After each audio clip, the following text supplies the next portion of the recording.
Hello there, in the name of Christ. How you doing? It's your girl Cranky Karabo. I hope you're good. I'm enjoying sporting my afro. We're not letting it go until the hair gets so messy that it gotta go.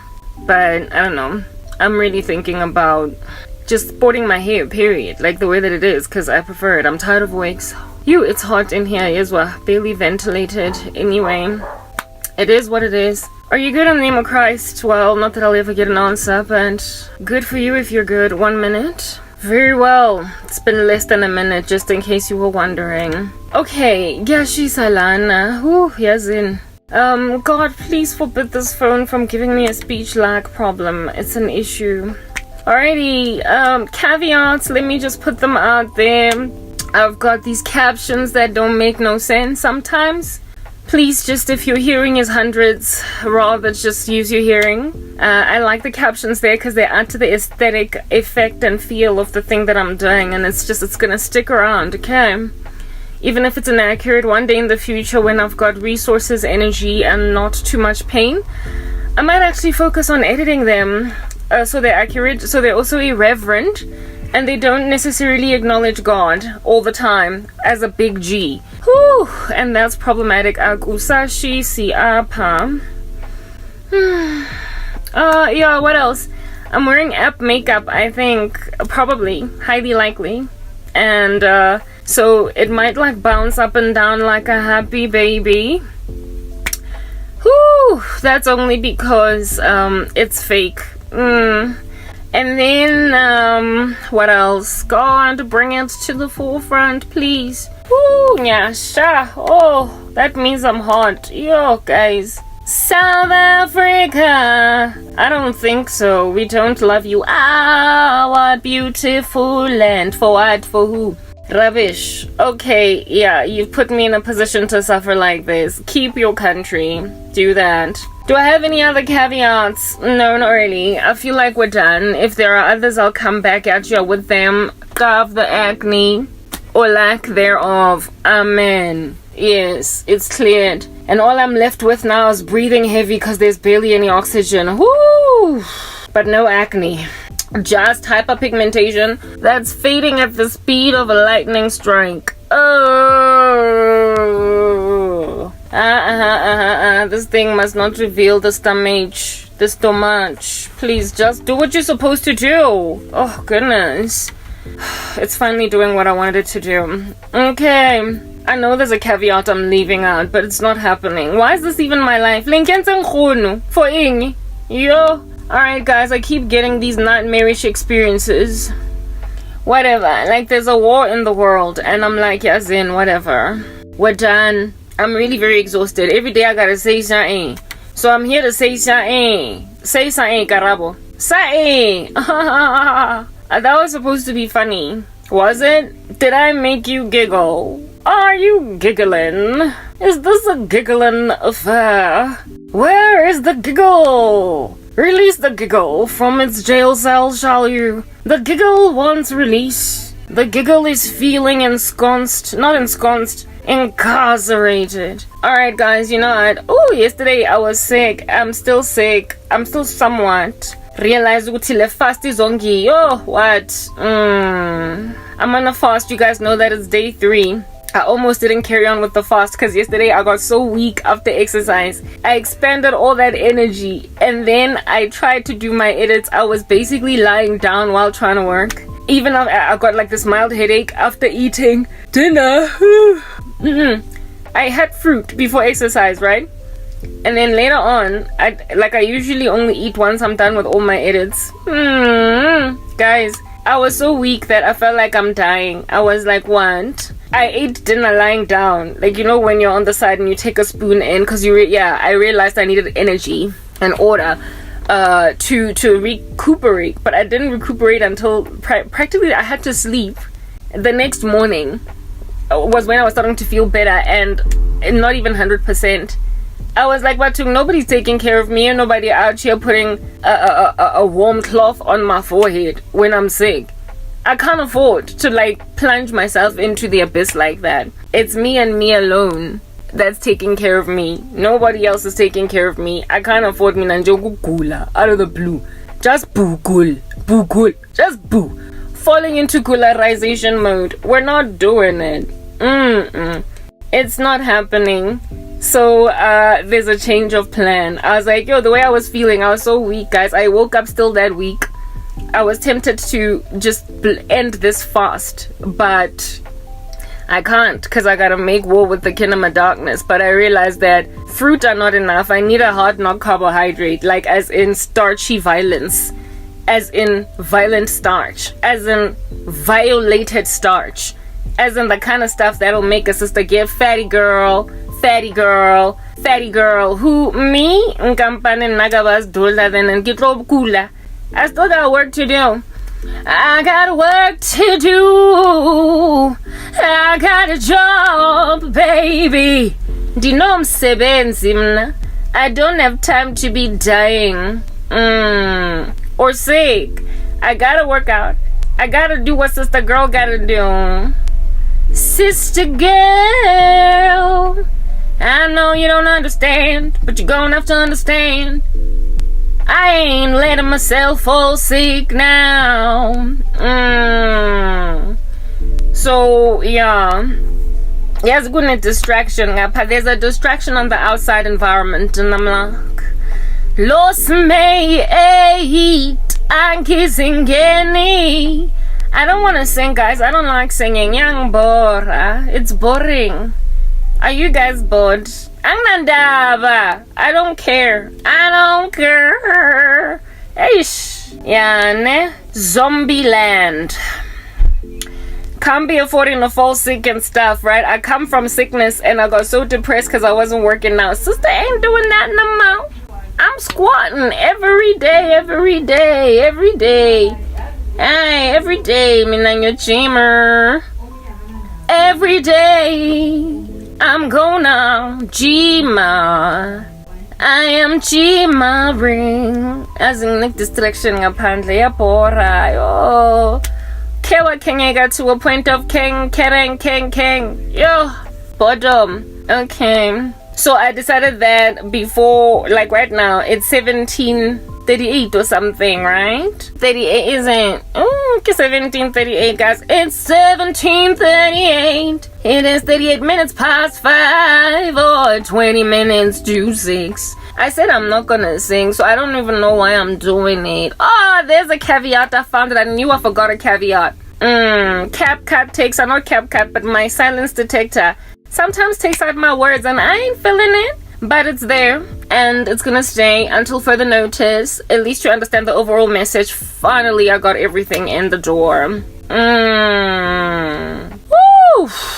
It's so hot in here. This divide hate. That means it's the truth. Please don't leave me, those of you who only speak English. I promise you, once I get into the gist of this, I'm Englishing up. I was all sick, you know? Yeah, so I was like, no more. So I decided to add like a heavy violent starch instead of just fruit, like proper. So basically it's all the meals that I was eating before the fast. It's just that now I'm bringing them up to after 6 p.m. You know what I'm saying? Another caveat, please. I'm so tired of these caveats. There's going to be like a speech lag. Not a speech lag. Speech lag. That's what I wanted to say. A speech lag, because I don't got no phone. I don't have phones. I don't have the phones that I need. I don't have the right recording devices. Ooh, I'm struggling in every regard. But that's just life. We're not singing anymore. We're stopping. Sometimes I feel hot. Sometimes I feel cold. It's like flu. Mad lemon. Ugh, guys, I'm getting to the point. So I'm gonna eat muesli. That's what I'm doing. Yeah. Now it's 6 p.m. Crunch up. We're probably gonna be eating it together. Oh, we're gonna be eating together. Enough. Genoeg is genoeg. That's die waarheid. I'm sorry. We're gonna speak English.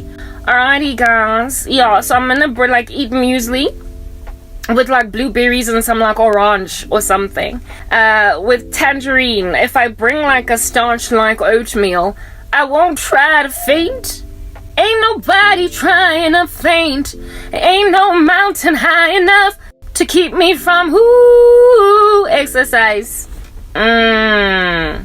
So we're gonna be eating muesli, and if I don't lose weight, it's again rather that.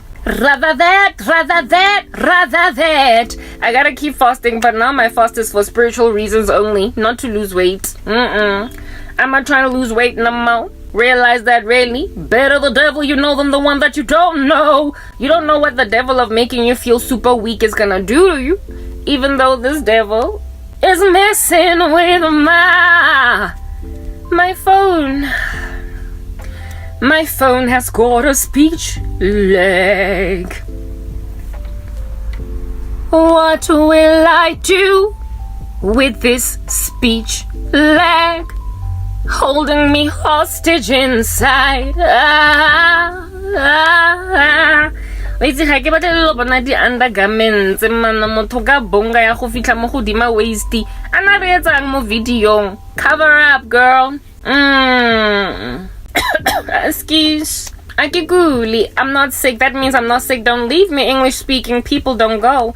Don't leave me, girl. I'm gonna eat muesli, guys, so I don't feel weak anymore, because I can't afford to not work out and I can't afford revenge.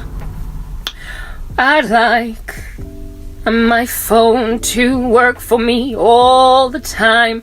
Oh, I would like my phone to operate. Whoa, but I'm not getting what I want. Whoa, it's rubbish. Alright guys, now that we've said that, the fast, I don't know whether it's working or not. Of course it is. Am I not lambasting on my demon? Every day, busting a cap of the demon. Alright, we're done here. Alright, there's darkness everywhere. I said I wasn't gonna sing. I'm keeping to my guns.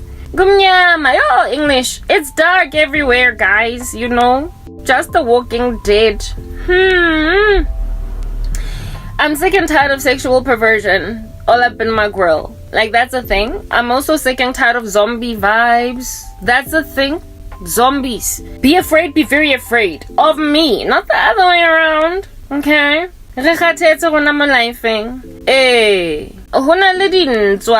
Sorry, your English. Alright, listen. Wait again. We're gonna have a conversation. I'm waiting on the Lord God Almighty for whatever the Lord God Almighty will bring into my life. That's a thingy, my bobby.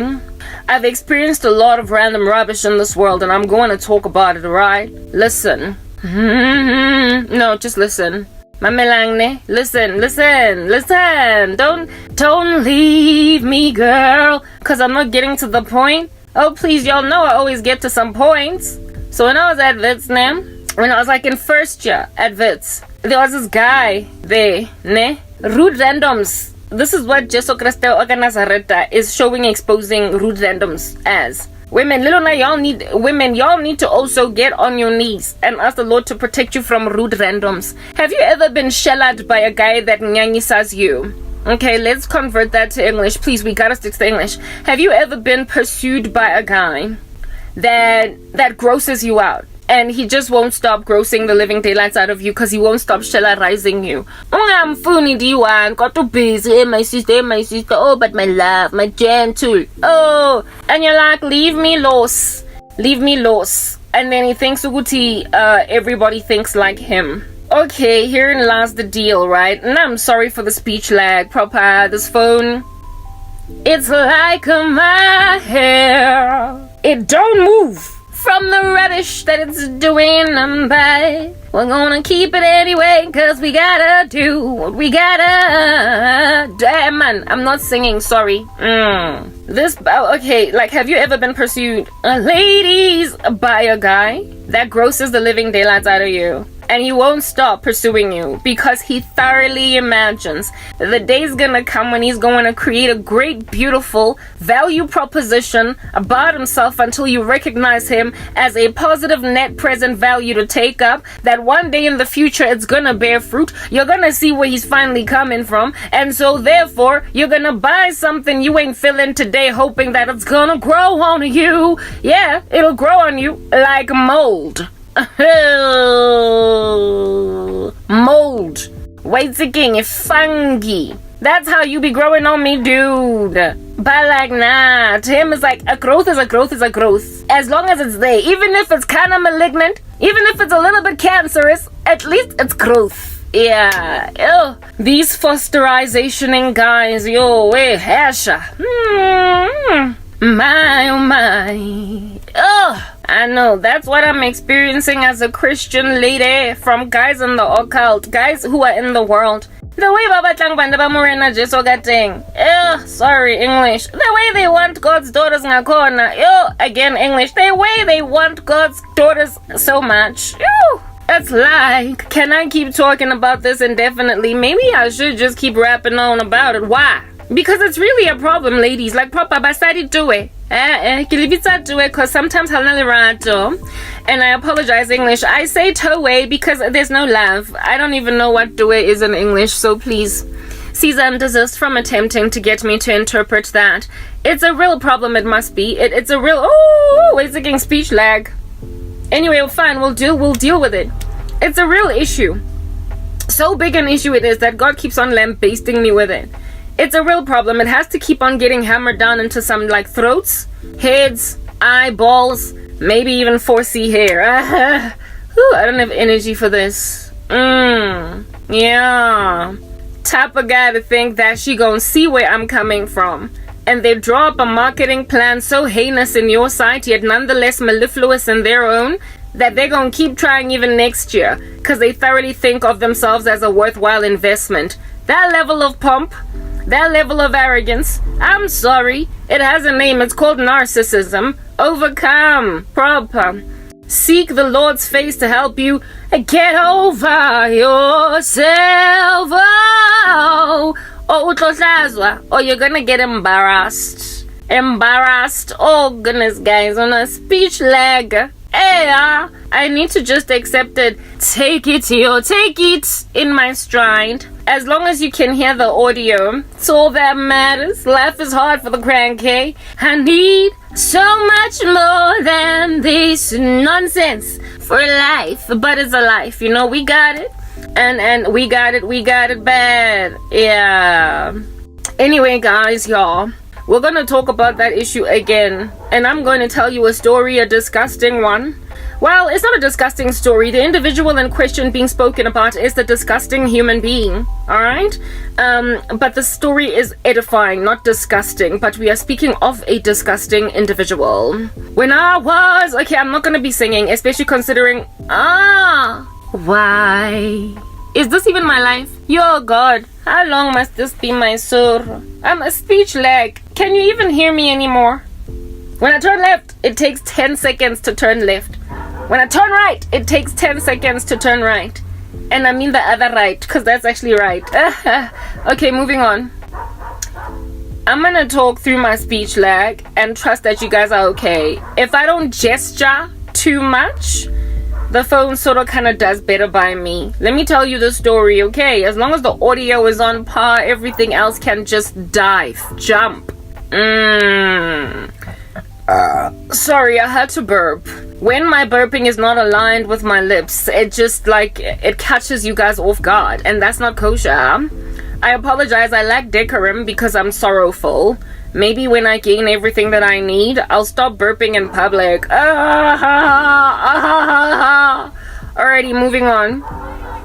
When I was at Wits University, you guys, alright, this speech lag, I'm just gonna talk right through it and act like it's not there. When I was at Wits, first year, there was this guy that would follow me from like the Matrix every time he would see me, right? I ended up trying to take like a different route. Didn't really work because D1 was on campus in Megangtola. And the sad thing about this guy, it's important to highlight the details of this guy. He was always on the East Campus because he was a mathematics student. So essentially he was a genius. He was doing some hard knock degree, okay? And you guys know, if you've been at Wits, the East Campus is for humanities, but there is a maths side to it, right? Biochemistry is that side. So too is a lot of like computational mathematics, financial mathematics, actuarial sciences on the East Campus. And then commerce is Go West Campus. Humanities is on East Campus. So this guy was largely based on East Campus, and he decided to share his information with me even though I didn't ask, telling me because he thought that this would be something that would cause me to consider him deeply due to the fact that I appeared so off-put by him. Everything else guy in 1 minute. Everything else got dibari, right? This random guy, everything else about him was disgusting. That's what Nyonta means. I apologize, English speaking only people. Everything else about him was gross and stuff. And I obviously was very kind of grossed out by him. I didn't want him. It was like clear. We were not even trying to talk. I was not trying to talk. He was, however. So he saw it fit to give me the rest of his statistics to perhaps help me along in my what he considered to be rebellion against his pursuit. He was trying to help me along, just shuffle me along to see the light where he's concerned. To be disgusting. Has any, ladies, please, I need to find out, have any of y'all actually ever, eventually ended up with a guy that used to gross the living daylights out of you, and then one day you're all up in his armpit? Quapista. If that's the case, Corobela,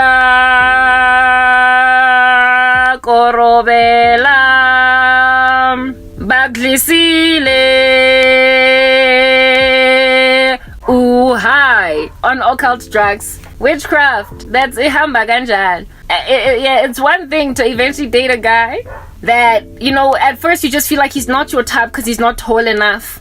But then he charms the living daylights out of you, making it up for it in other ways. That's different from when you see him, you wanna vomit. He makes you, he disgusts you. And then next thing you know, he's girl? Nah, that's Korobel. Anyway, so check yourself, ladies, to see if you is not married to the snolly up your nose. The guy that you just like the snolly up your nose. But he's your man now. He's your husband now. Why am I laughing? This is not funny. Maybe because I am being abused by people that married snollies up their noses and now they're making it my problem. I'm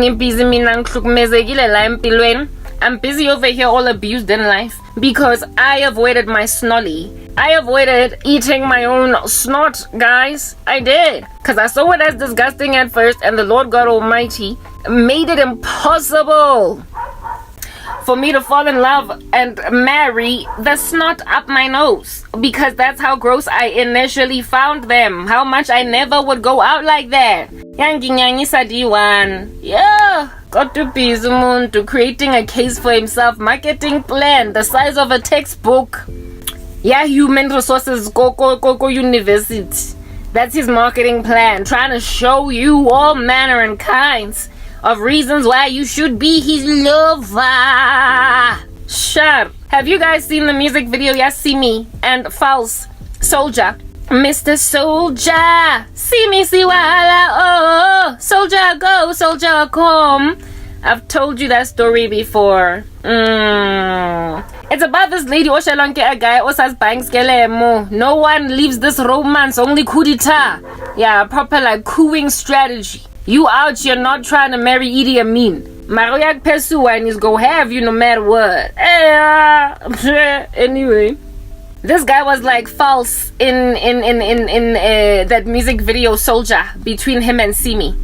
I'm like, soldier go, soldier come, soldier do what do you want, but don't fall in love with me. Am I stand at attention? That be that dude. I'm like, yasin. I was 19 at the time. Didn't have the guns and the bullets I got now. Kodwa ngina 39 ngamhlanje. Flying kick. Ngazongitshela. These days I'm rocking up with weapons of another nature. They're spiritual. And then ngiyadubula mina ke dead, DED dead. The way basa khoneng lo spela ka teng editweba. I apologize. Let's move back to English. Mina ngiyadubula, guys. The kingdom of heaven suffers violence and violent people take it by force like proper. I'm grabbing my Kingdom Salvation. Please, I'm gonna go back to English. I am. Come on, the large majority of this has been English, so hang with me if you speak English. I'm gonna humor you, because this is an important message to all them ladies out here in these streets. I apologize for my speech lag. This Okie at Wits University, y'all. I'm 19 with no weapons at my disposal. He grosses me out. So the first day, he's trying to holler at his sister. Come on. I'm like, hi. No, it's fine. It's okay. Please, lost my 8. Follows me, right? From the Matrix. I'm from I think I was from West Campus or something. Walking, go East Campus. And I went Kadabla Pelea, the Matrix. Really, like the eating area, hanging out, some chill zone, like at my varsity. Shouldn't have crossed by the Matrix. I should have taken the long drive. I should have just gone through that stretch of road, across that bridge, and just endured the sun and allowed myself to turn 3 shades darker to avoid Soldier. I started to avoid Soldier that way, but Soldier knew what time, more or less, on certain days I would be going home after schooling, basically. And so he started to trap me random by hanging out by the Great Hall. And the Great Hall is if you come from using the bridge, the one over, Jansma, not Jansma, it's the one over Empire. If you cross over there, you will happen upon the Great Hall. If you use the Matrix, you will happen upon the Great Hall. It's like a mutual intersection that you can't avoid. So really, this guy made me walk on pins and needles. I didn't know what to do with myself. Yo, guys, every day, I tried to dodge a D1. I tried to duck him. I tried to kutsa, guys. And nothing. So dololo zero. It was just crickets. My endeavors to be successful. First day, I walked through the Matrix. A double up. Because who does not use a double up? Who does not use a shortcut? And he follows me. And I'm like, one of those, whatever. Okay. This dude, from the moment he talks to me, I'm like, no thank you, brother. No thank you. Please, no, leave me alone, please. Please leave me alone. I'm not interested, man. Oh, goodness, whoa. Oh, goodness. This guy's like, hi, how are you? And I'm like, from the get-go, I'm like, I'm not interested. But this rando then makes a decision to basically give me his life story. And I'm like, I don't want to hear. You know when somebody's just talking to you and you're just walking. And you end up huantaring. You end up walking really fast just to get to where you need to go. And I guess I should be grateful to God on high that he did not follow me out of campus, right? I don't know why he didn't do that. He didn't leave. He never ever followed me out of campus. So my escape was basically to swipe out Kadi turnstiles there. It's like, you know that Braamfontein Road, that Liberty Life Road? Yeah, that's where I would go. It was the quickest route to escape from this guy, instead of going through the Great Hall and into Senate House and then up the other side. Plus, it was a little bit of a shortcut. So I had to, he made me run across campus, burning, insecure about my skin getting darker because I was always ducking the sun all throughout my life. Being a dark girl, it's a black girl issue. They would know what I'm talking about, these black females. But this dude made it such that I would run in the sun, never mind ducking it. I still got this guy. Anyway, I'm out here running, okay, more or less. But on the first day, I didn't run because I didn't think that I would need to. It was to me, he's gonna pursue, he's not gonna get anywhere. He might follow me fine all the way up until I get to the turnstiles, the gates, the exit point of the varsity. But then I'm cool from there going forward, you know? So the first day he's like, hello, whatever. I ignore him. And all the way to exiting the campus, you know, he's telling me, he's asking me, so what do you do? What do you study? And I'm like, guy, I don't want to talk. You're not going to know what I study. I don't want you, now that you know what I study, hanging out that faculty. I don't want you hanging out by the building where I have lectures and just follow me. So I didn't tell him anything. I was like, no, it doesn't matter. What do you study? It doesn't matter. Where are you going? It don't matter. Nothing matters. I shouldn't have even responded to him. I should have just been quiet, but I kept on giving him rebuff answers. I kept giving him rebuffing answers, basically just ignoring the living day, not answering him in a way that would continue any conversation at all in a respectable fashion. Anyway, whatever, that was me. I'm ignoring him. So he's like, what do you do? I'm like, it doesn't matter. And then he's like, well, I do what was it? It wasn't actuarial science, but it was some maths degree, like financial mathematics, something kind of intense of that nature. And he's like, I do financial mathematics, you know. And he's like, I'm in third year and I'm gonna finish this year, meaning that I'm basically done, meaning that I'm smart, like I'm a genius. One day I'm gonna make lots of money. Like, that's how this guy was shallering me. He was throwing it down my throat. You remember the other day I said to you guys when I was recording a video that I keep on getting like dreams, right, and visions where it is that I'm married to a man that I don't love, but he is unbothered or unfazed. What is going on, Lana? He is unbothered and unfazed. I apologize for the speech lag. With the fact that I don't love him, insofar as I respect him. Like I made the example even of Muriel's wedding. If you've seen the movie Muriel's Wedding, you know how Muriel is this woman that is wholeheartedly unwanted by her husband, but he marries her because he has a sporting contract with Australia that, absent of him quickly getting citizenship or a green card tantamount or something, he is going to lose his entire sporting career as a swimmer. So he had to quickly marry a woman. That was the quickest way to get that done, so he could continue to compete.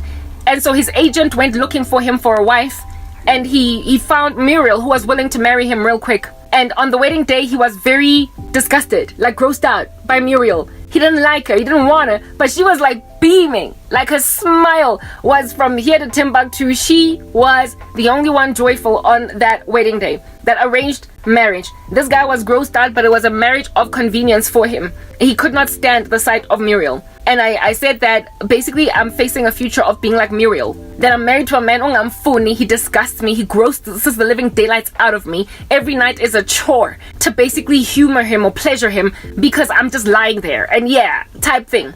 I made that analogy, I explained, that's what's pursuing me. And then I went on to say that I belong to Jesus, I pray to the Lord for a husband, I know what I'm waiting on him for, and if it doesn't come, then it's fine. But rather than end up married me now to a man tandi, grunting on me, sweating on me, that I find disgusting, that makes me vomit in my mouth just by looking at him, I'd rather stay single for the rest of my days. And that is what it is that the devil is seeking out for me.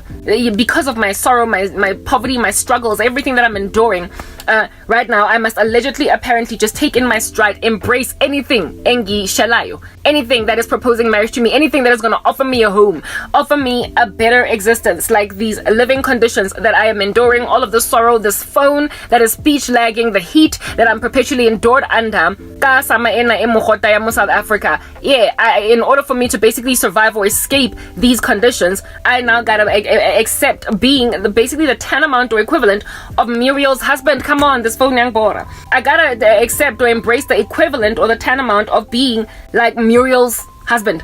A woman or man that is entirely unhappy in a marriage can't stand the spouse, but like it's a marriage of convenience and you gotta ride it out for a certain amount of time before you will get what you want. I'm not that girl. I'm a Christian. We don't settle like that in the kingdom of heaven because we trust a holy God to avail to us what we need without us having to bend down to the devilish insistences that come into our lives that might make us bash our fists against God, hate God, because how is this my life? Why is this my life?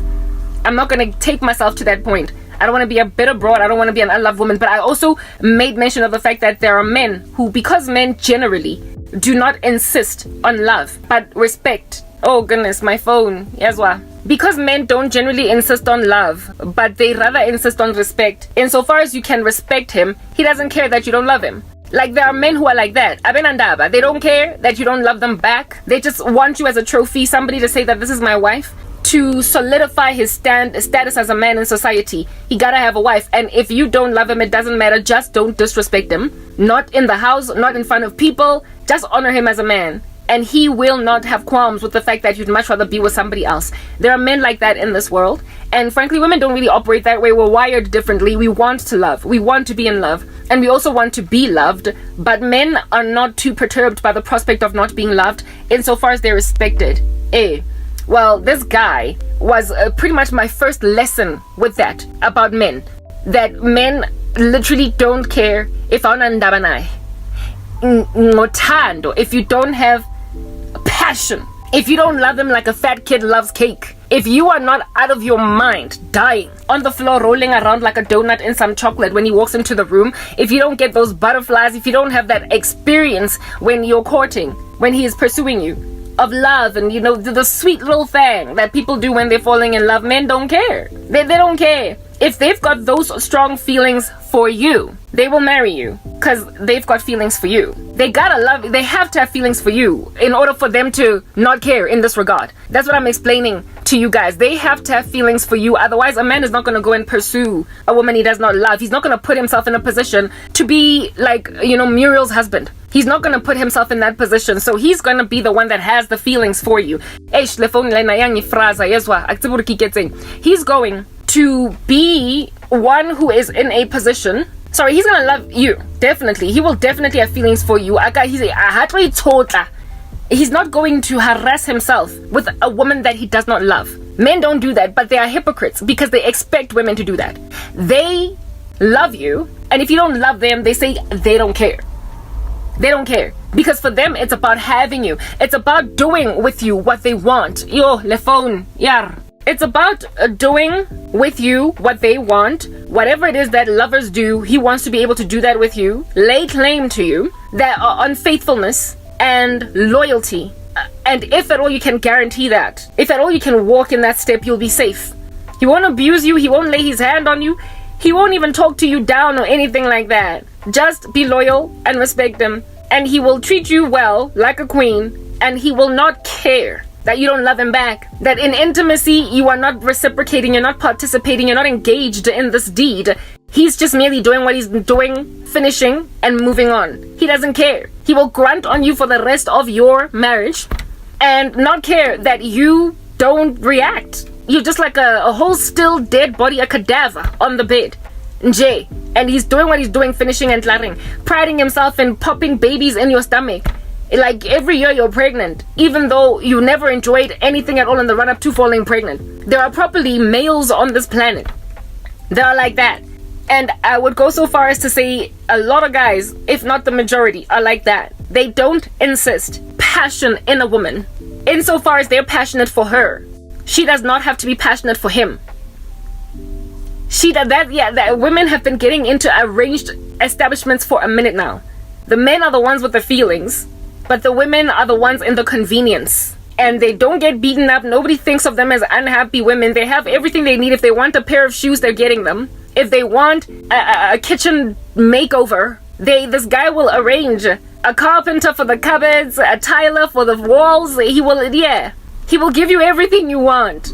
Just be loyal and respectful. You don't gas to love me. You don't have to feel it entirely necessary to hug me for 10 minutes when I arrive at the door. You can just give me a peck on the cheek and that's all I need. Like a woman that is out here properly, what's the word that I'm looking for?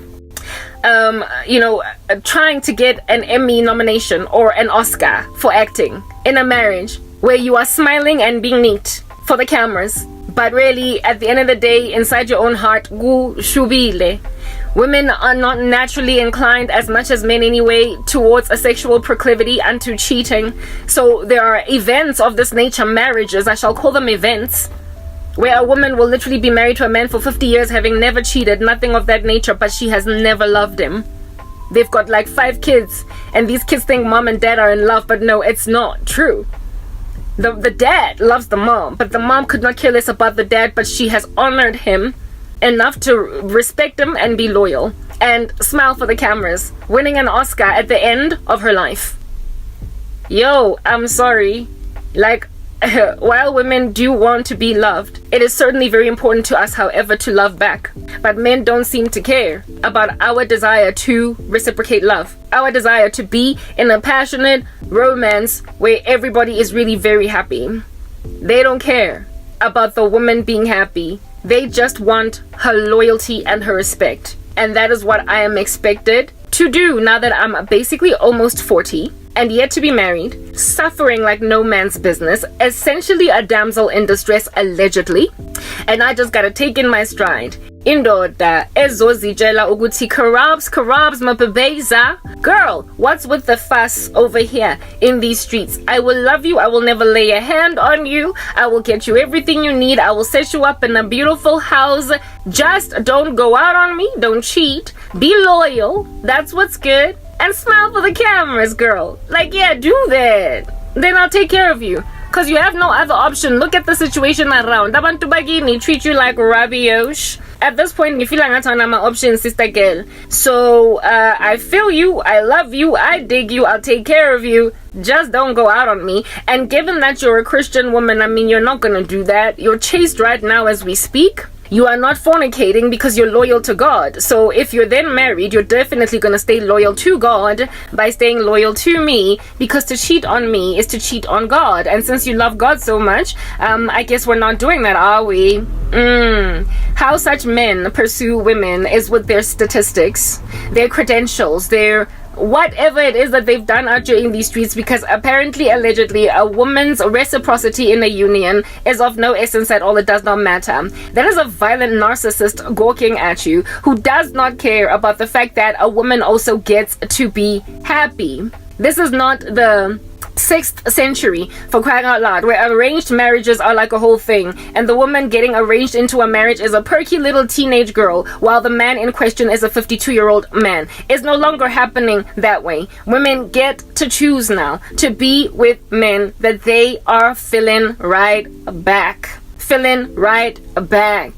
And I am expected, because I am religious, because I am Christian, to just take nonsense in my stride. That's the work of a cult. Can we please just correct the difference between Christianity and many of these other religions, where women are entered into a marriage as virgins, and this, for the sake of honoring their gods, making sure that they don't fornicate, but the men that they marry have been to brothels. The men that they marry, like, that's probably what's been happening with women all throughout the ages. The men that they marry have seen the nether regions of multiple prostitutes. They have got side pieces and all different kinds of dalliances all the way up until they finally marry a virgin. It's been happening, guys. There's actually a show on Netflix that is showing this particular phenomenon, if you want to call it that. And it's based on a true story. A queen, like in the Victorian era, that married a man, a king. He was a prince, right? And upon the dad dying, he would then become a king. And they were hastily trying to rush him along to getting married, so that when he finally inherits the kingdom, he will be a man that has a spouse.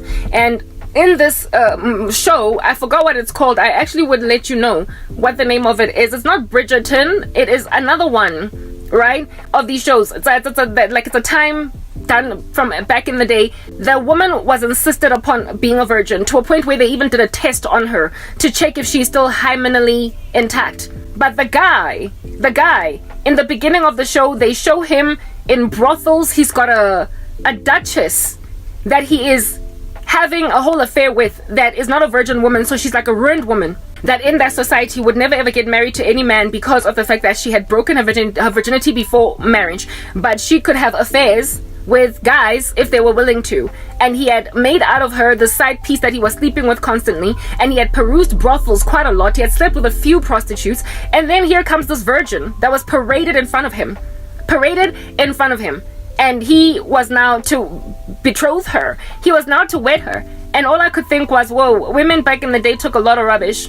And that's why I keep saying to women belonging to other religions that insist upon this level of submission in women, y'all need to turn over to Christ. There is a strong case for Christ to Muslims, for women in particular. A strong case for Christ to Jehovah's Witnesses. A strong case for Christ to Mormon girls to turn over to Jesus. Because in Christianity, there is a protection of women. There is a protection under God. The Lord insists that our husbands love us as Christ loved the church. And the Lord understands and comprehends that if these men do not listen to us, their prayers will be hindered. And the Lord has time and time again rescued Sarah in the Old Testament from her husband's indiscretion, where it is that Pharaoh and Abimelech wanted her, and they could just have her, because Abraham was messing up. He was not prepared to own up to what in the world under heaven it is that Sarah was. And God sent a plague, do you understand, on Abimelech and Pharaoh each respectively, to set Sarah free. To set her free. And the scriptures also say that we are not to be unequally yoked with unbelievers. And the Lord also says to us that ask what you want in prayer and it'll be given to you. So as a woman, you get to go to God and ask him for a passion that is reciprocal, where it is that it is two-way, where you love him, he loves you. He longingly pursues you. You can literally tabulate on a piece of paper what you want from him, instead of freaking out as a 17-year-old girl that next year when you turn 18, your mom, your dad might just send you over to some dude's house that's like in his 30s to marry him, and you're just gonna have to be smile and be happy. That's what's good. And this guy will be over the moon with you because your breasts are still perky, you barely have any stretch marks on your body, you are beautiful, you are not about to crack, collagen has yet to decline in your body, you haven't even reached your full mental capacity, you're not even 25 yet, and there is a man that's 37 taking you for a wife, excited to have you because you're so beautiful. But when you look at him, it's like, the dude that you have a crush on in your school, the dude that you grew up with in the same neighborhood that's your age, the guy that you actually really are in love with, also in and of himself has to be subjugated to the tyranny of having you ripped away from him because your parents have arranged for you to rather marry that other guy. That stuff happens a lot. Do you understand? In cults, in religious cults, in Mormonism, in Jehovah's Witnessing, in the Jehovah's Witnesses, and in sections of Christianity that don't understand the Bible. But if you are truly blood-bought and of God, you are protected as a woman. Muslims are, they're in a really bad patch, especially if they're chilling in the Middle East. There, they don't even have rights to study. They can't speak their minds. They don't get to fall in love with the guy from next door and actually marry him. They gotta keep on looking longingly with a lot of sorrow at the crushes they've always had while marrying completely different people. And the level of entitlement by men of virgin brides, albeit them being fornicators, is problematic. That's also another thing about Christianity. The Lord insists upon the righteousness of everybody.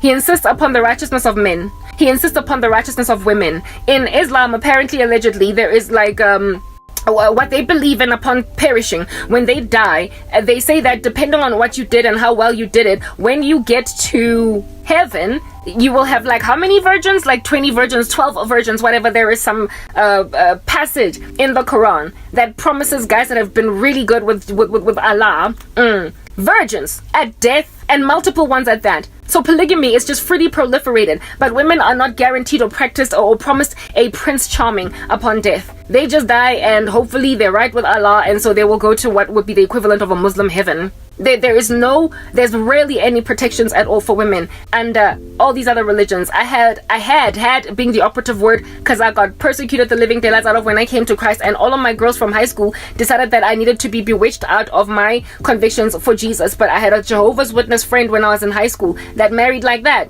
She would have much rather fallen in love. She would have much rather been loved, been in a passionate romance. But she was, arranged marriage. By the time it was time, they just yanked her out of a career, yanked her out of anything at all that was her ambition, and just married her off to some guy. When I saw the photos of that wedding on Facebook, I was like, this is not the kind of guy that this girl would have chosen. I know what kinds of guys she had crushes on when we were growing up. That she ain't happy there. That is not a man that she's feeling. And indeed, prior to her getting married, she was busy making out with all different kinds of guys in the office and all that jazz. And that was because she was basically juicing single days, because she knew that she would one day be marriaged to some dude that's going to be looking at her on some inyama emnandi Kentucky. Itambolamla say Kentucky. When he sees her, she was gorgeous, but she's going to be like Muriel's husband. She was in a cult that married her off. But before she got married, she kissed all the guys that she wanted to. She kissed all the guys, and she just made sure that she was maintained as a virgin. That's the one thing that she made sure never ever got messed up with, so that her church would not give her grief. But she kissed all the guys that she wanted to, and likely even probably fell in love with one or two, but could not take it far because they were not Jehovah's Witnesses. I mean, that level of what in the world? Get trap. So she stood to benefit from essentially abandoning the cult, no matter what they threatened her with, and getting successfully evangelized into Christianity, so she could marry a man that she actually truly loves. The Lord insists that we be godly, all of us. He says don't be unequally yoked with unbelievers. No one who says that they've got the light of God in him and claims to be of God is telling the truth. They lie, and the truth of God is not in them. So So a guy cannot just randomly peruse brothels. He cannot just randomly go out here in these streets and sleep with all the girls in the high school. He cannot just sleep with all the women in the office. He cannot just do what he wants and expect to be safe in the sight of God. And the Lord says to us all, don't be unequally yoked with unbelievers. That's what he says. So if you want to honor him, he's going to enable you, right? Therefore meaning that the Lord will always protect you against a fornicating man. He will always protect you against a man that's always perusing the nether regions of prostitutes. He will always protect you against a guy that slept with all the ladies in the office. He will always protect you against the dude that is a player. He's been around. He's seen these streets. If you don't, why? Because he is not of God. He is not of God. He's not born again. He has no Holy Spirit. He has no conviction to hold everything of his manhood in a bunch, and having no such bunch intact in him, you rightfully get to avoid him as a daughter of God. Nobody can force you into that union. No one. God does not even want you with him. He does not want you with him.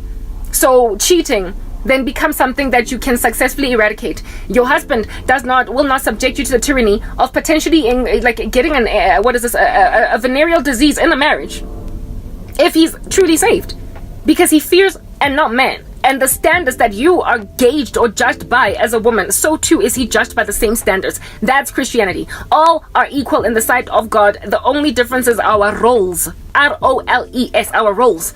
We've got different roles under God, but we are equal before him. And so he expects piety out of all of us. He expects honor and respect out of all of us, meaning that if a woman doesn't want to be with you, the Lord will expect a man to respect that. So a man who doesn't respect that, God will protect you from him. That's why women belonging to cults and other religions have got an incentive to turn over to Jesus, because there they get to expect to fall in love with a man and be happy in a mutually reciprocated relationship. A marriage where everybody is having a lot of fun. That's what's good, because everybody is so in love. Instead of just one person insisting on nothing but respect, and if you just give him respect, that's enough. These guys that will pontificate respect and don't care about reciprocity, they're wired that way. That's how men generally are. Insofar as you don't go out on him and he can lay claim to you, they're very possessive. They are like animals that way in the wilderness, like like they can urinate on an ecosystem and mark their territory that way. And the thing that regulates that intention or that instinct in men is the Holy Spirit. It is coming to Christ. It is recognizing that you can't just be beastly and be animalistic like that. Indeed, when Eve fell, she was told that her desire will be for her husband. Adam's, however, will be to lord it over a woman with an iron fist. When you are lording stuff over a person with an iron fist, sometimes you don't necessarily expect love, just respect. Not love, just obedience. Not passion or desire, just obedience. And that is a curse on Adam. Go read the book of Genesis. God told him that his is going to be a desire to lord it over Eve with an iron fist, to basically rule her. And usually a ruler does not care about love. They just care about respect, about obedience. A sovereign, or a dictator, does not care to be loved by his people. He only cares that they should not go out of line. Who in the world is content in a marriage like that? Who sticks around in that ecosystem? Who does such a stupid thing as that? Who? Yeah, females out here in these streets, prepared to marry men they don't love, kiss men they find disgusting, properly lay with a man that you feel nothing for. And we all know how it is with us sexually. It's easy for a man to get to the end of himself pleasurably in terms of sex, but for us it involves so much concentration. It's a mind issue. It's a whole involvement. It's a whole full body experience with a woman to get you to where you need to get. Women cannot be like men. You cannot just have sex and think that all you're gaining out of it is pleasure. No, with us the heart is always in it with women. So all of these worldly women saying random stuff like they can actually get cuddy buddies, having sex buddies and whatnot, they're naive. Women are always in it with love. Their hearts just go in there, because that is our curse. Our desire will now be for our husbands. So for then a woman to accommodate a man like that is to basically make sure that she never reaches a certain height sexually in a marriage. She will never get there. It takes a minute to get there. Women should not, nobody should be fornicating. Nobody should be having sex before marriage. But those of you that have had sex before, as women, you know that from the date that you broke your virginity versus the date that you had your first climax was sometimes years apart. And that's why women are always faking it in that particular region with guys, pretending to be enjoying it when they're not, because it takes so much more for a woman to get to a height of pleasure with a man. And it is very important, therefore, for a woman to be into to a guy. Very hard knock for her to ever enjoy sex. It's literally, that's just how we are wired. And anybody that is trying to deny that is, what in the world? Like, for what?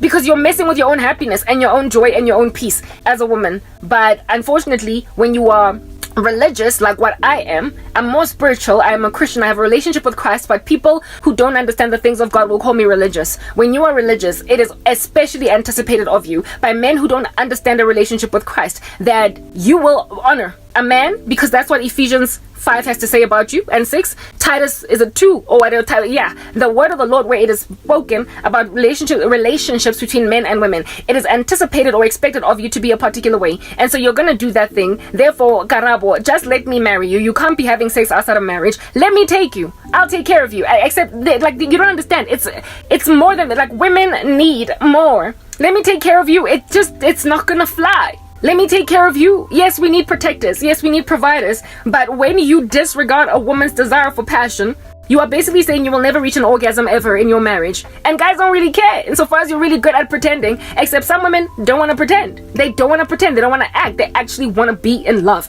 But I'm being pursued. And so too are a lot of Christian women, from what the Lord is showing me, by men who are not even going to care that they are actually sexually happy in a marriage. Like, intimacy is there. Everything, like the whole nine. When we go to the throne of grace and seek the Lord's face for passions in a union, do you understand? With a man that we're going to be partnered with for the rest of our days. They take for granted that women don't easily just cheat. We don't easily just throw ourselves out there. Okay, fine. So it's 2023 and women have started to act a fool, right? But generally women are not as hectic with sexual proclivities unto the nth degree like men are. So even when we are unhappy in relationships, we still stay faithful. I would know. I did that for 5 years. Was I'm rando back in the day. I wasn't happy. Yes, I was like a peacock, my eye always looking out for another guy that could like kick my ex to the curb, but I never cheated on him once because the standards are quite frankly different. So I could not just go in Jiffel and pleasure myself out there because my ex Yankee Kenya, or well, at the time my boyfriend Yankee Kenya, because there are different rules for us.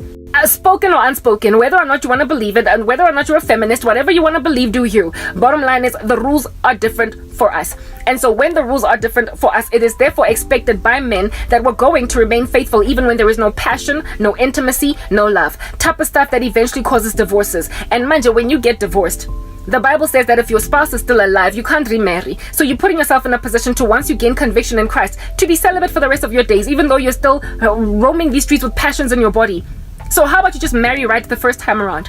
I'm therefore just trying to warn women right now of the phenomenon out there of men derailing women, making sure that they cannot take care of themselves, falling in love with them, and then saying, I'll take care of you. And the woman now having to take that as an option, Njefela, run with it, even though I'm trying to back this guy, understanding Fuchinoguti, this person is not going to cheat because she believes in Jesus, and on top of that, she's a woman, so she's highly unlikely going to just easily dive on a man, the way that a man can easily dive on a woman. And so, marry me. And then you walk down the aisle, because you think you're la sauce. And then you find yourself miserable in a marriage with a guy just grunting on you every night while you roll over and curl up like a fetus afterwards. Whoa, oh, whoa. Like cease and desist. I was lambasted by a man of this nature when I was in university first year, trying to holler at me by explaining his credentials or his statistics to me so that I could see him as a viable option to marry me, take me up, just run with me into the sunset or whatever, even though I could not care less about him. Of course, I don't even know what he's doing today, but I feel sorry for whoever he's married to. If at all he's married or is still alive, or if he did not get lambasted by full-blown ace, that guy. Like he was crazy. I will tell you that story in the next part. Let me go and grab some food, guys, and eat, because now it's like 18:32, and then we'll do a second part. And how it is that I'm currently being pursued by such dibaris, and how women need to be careful about such dibaris, like proper. A dude out here care less for the fact that you could not care less about him. But like, hey, you got honor, you got respect, you that Christian mommy. So, yeah, I mean, whatever. You don't like me, it's cool. No, it's not cool. Not for the woman. And a Christian man that honors the Lord will understand the need for a woman's reciprocity. He will understand the fact that we are the weaker sex, and so tend to get lorded over. We tend to get lorded over in society by male dominating rhetoric. And to love a woman as Christ loved the church is to protect her, from that male dominating rhetoric, and so therefore respect it when she doesn't want you, and not insist on pushing something aside. Battling a Christian man would back off when a woman is that disinterested in him, because the Lord said love her the way that Christ loved the church. Christ is a loving pursuer. He doesn't force anybody to be with him. He doesn't insist that you call yourself a Christian even though it's a whole striving for you to be with him. Like you would much rather be worldly, but I want to go to heaven, so I guess I'll take it. No Christian is like that. We all are happily and passionately in love with Christ because he pursues us lovingly and gives us a choice to adore him, to come in, dine with him. He stands at the door, he knocks. He does not kick the door down. That's not what Jesus does. And so you must anticipate that if Christ says, love your wives the way that Christ loved the church, it means that if you're pursuing a woman, if a man is pursuing a woman and she's like, no, he should love her enough to let her go. Because that's what Christ does. How shapa Jesus Christ got quick current. He's not going to force you to get born again, even though it's in your best interest. He wants to protect you. He wants to provide for you. He wants to give you everything you need, lacking in nothing. And he has offered all of these things to you on a silver platter, wanting to prepare a table for you in the presence of your enemies. But he's not going to force it down your throat. And so to shove a house down a woman's throat, to shove protection, to shove food, to shove clothes, to shove everything that she needs down her throat, in the name of I'll take care of you, I'll protect you. I saw that when she doesn't love you back, when there's no reciprocity, cannot possibly be a Christian marriage. It cannot possibly foster any admirable Christian marriage that can be gazed upon, looked at from outside by people, and be respected, honored. Because that's not how God pursues. That's how Allah pursues Muslim women. That's how the God of the Jehovah's Witnesses pursues their women. That's how Mormon women find themselves in a polygamous establishment, whether or not they're happy. That is a man that is saying, I've got a house, Mus. I've got cars that I can give you. You can get all the Christian Louboutin heels that you want. Just let me love you. Insofar as you don't go out on me. Christ is not calling us that way. Meaning that that's not how you love a woman the way that Christ loved the church. Because Christ does not force any of us. We are happily in love with Jesus. And gladly serving him. Look at my life. I'm suffering. I'm in squalor. And yet I'm holding on to Jesus. Why? Because I'm genuinely in love with him. That is how Christ loves us. But a marriage like that, you find yourself in a cold little room, freezing your bootay off, nonetheless smiling for the cameras, because you're that Oscar-winning girl, you're that Emmy nominee. That's who you are. In a marriage with a guy you can't stand, frankly, you think he's got halitosis, but you're married to him and you've given him 7 kids, and so everybody thinks you're in love. You're grand. I'm gonna tell you a story after going to eat now. I'm actually going to eat while I continue to talk about this guy, Wako Fitz, and what in the world under heaven he done did, and how gross all that nonsense is, and how I'm still currently, right now, this guy from America, he wore that kind of vestige, right? He wore that kind of armament, telling himself, I will take care of you. I'll take all your needs up. I will take care of you. Just say yes. Like Floetry, all you gotta do is say yes. No, it's okay. Next part.